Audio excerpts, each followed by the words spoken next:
Alexa, Control Alt News. Voici votre flash quotidien. Dandan.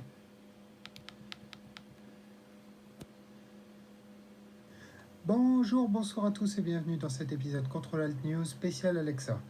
Après avoir déclaré la guerre à Apple en permettant le brute force technique permettant de tester toutes les combinaisons de mots de passe, Grayshift annonce ne pas se laisser faire face à Apple qui a bloqué le port Lightning. En effet, Grayshift a annoncé avoir réussi à contourner la sécurité mise en place avec iOS 12. Vrai ou faux, affaire à suivre. C'est officiel, le HomePod d'Apple enfin en vente dans le pays de Molière. Disponible en Apple Store et Apple Premium Reseller, les autres boutiques, quant à elles, devront attendre le 22 juin afin de pouvoir sortir les cartons des stocks et proposer une nouvelle enceinte à leur clientèle. Avec son Next, Vivo a réussi à atteindre le borderless ultime, ce que cherchent à faire les constructeurs depuis l'apparition des encoches et autres éléments qui empêchent l'écran d'occuper un espace maximum. Dans les faits, le futur smartphone du constructeur aborde une dalle qui investit environ 91% de la façade.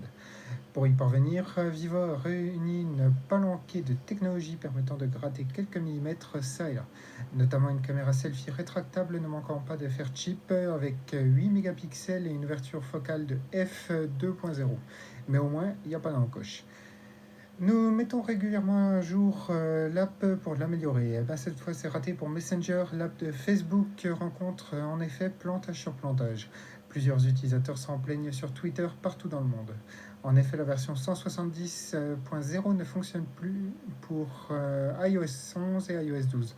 Si vous n'avez pas encore mis à jour, nous vous conseillons de ne pas le faire en attendant une correction de la part de Facebook.